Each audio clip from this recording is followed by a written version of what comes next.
Hey guys, welcome back to Dog Forge. My name's Paul, and today we'll be taking a look at the Minotaur and the continuation of our Mordenkaisen's Monsters of the Multiverse series, because we like alliteration with the letter M.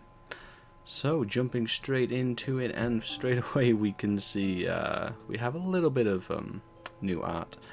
This is, shall we say, a departure from more typical Minotaur art that was more bulky, more muscle bound. Clearly this is still a muscular character, however it seems that they're going an entirely different way and showing you they don't have to be quite so large of a Minotaur anymore, which is, I suppose, fitting, as you no longer are bound to have strength and constitution. Which brings us to our first change in the ability and score increases. Now these are boilerplate changes that are applied to all of the races in Mordenkainen's. So taking a look, you can now, when you're determining your ability scores, you can increase one score by 2 and a different score by 1, or 3 different scores by 1. This is in contrast to the original Minotaur, which had a +2 strength and a +1 constitution.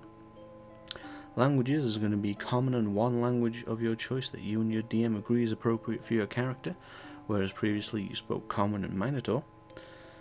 Creature type, you're going to be humanoid unless said otherwise. Lifespan, whereas previously Minotaurs actually lived for quite a bit longer than humans, they now just live basically the same, and also basically the same height and weight. Moving into the crunch of it, you are still medium and your walking speed is still 30 feet. The horns remain unchanged. In general, in Monsters of the Multiverse, unarmed strikes have been increased from a d4 to a d6. However, as the horns of the Minotaur was already a d6, this remains unchanged. Goring Rush also remains the same. Hammering Horns, now this is where it starts to fall apart a little bit, remains the same, meaning that even though they have removed the mandatory strength increase, you still have an ability that will mandatorily use strength, and it makes sense that it would use strength, but it inherently makes the ability weaker for the average Minotaur than it would have been otherwise. Next, we're coming to the end of our block and the confusing part. Labyrinthine Recall.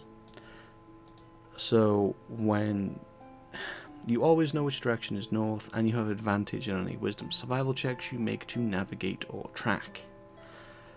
This is replacing Imposing Presence, which would give you proficiency in either Intimidation or Persuasion, your choice. Compared to Imposing Presence, which I suppose could have a bit of a negative connotation to it, this ability is awful. It is incredibly niche and easily made redundant, whereas getting Intimidation or Persuasion would allow you to round out your character and add skills to some classes that may not otherwise have many skills available to them. Overall, this is... I think this is just worse. Yes, you have a bit more flexibility in how you arrange your stats, that's nice. If you actually want to do Minotaur things like attack things with your horns and push things with your horns, you're still going to use your strength most likely. And Labyrinthine Recall is just a straight downgrade. You know, I don't hate this as a ribbon ability.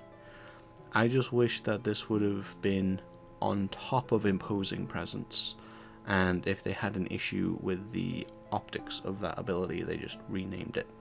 This is not good enough. This would be better if they just gave you proficiency or even expertise in survival. That would have made this a better ability. But I suppose we better move on from my prattling about this.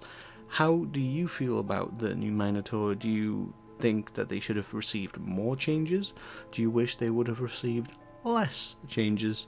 Let us know in the comment section down below, and whilst you're down there, if you like this video, hit that like button, and if you're not subscribed yet, do feel free to subscribe and hit that notification bell. Until next time, my name's Paul, and I'll see you at the Forge.